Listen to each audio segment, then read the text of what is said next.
દર્શક મિત્રો પ્રણામ, વંદે માતરમ.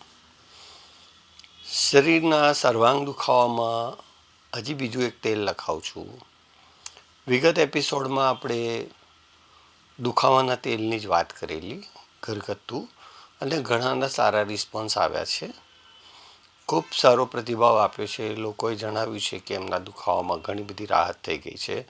વર્ષોથી જ એમના દુખાવા હતા, એમને પણ એનાથી રાહત મળી છે. એ જોઈને મને એવું થયું કે હજી એક દુખાવાનું તેલ લખાવી દઉં છું તમને. તો મિત્રો લખી લો અથવા યાદ રાખજો. તમારે 50 ગ્રામ સરસિયાનું તેલ લેવાનું છે.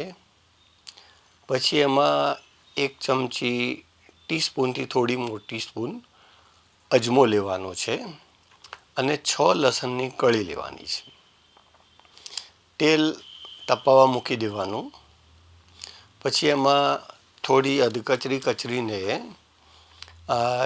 લસણની કળીઓ 6 નાખી દેવાની અને અજમો બી નાખી દેવાનો. ધીમા તાપે એને મૂકી દેવાનું. પછી હલાવતા રહેવાનું થોડી વારે.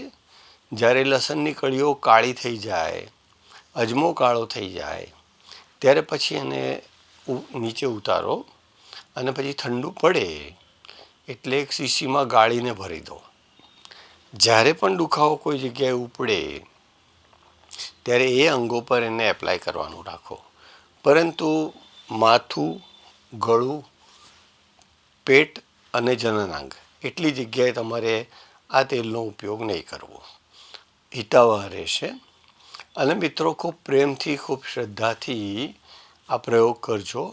વાસ્તવમાં તમને ખરેખર જે આયુર્વેદના ફાયદા છે, ડોસીમાના વૈદાના ફાયદા છે, એ તમને જોવા મળશે જ. અને તમે કરીને જુઓ. અસ્તુ. આ શ્રેય ભગવાનના ચરણોમાં અર્પિત કરું છું. જગતજનની પ્રિય ભારત માતાને પ્રણામ કરું છું અને આજનો વિષય ટૂંકાવું છું. વંદે માતરમ.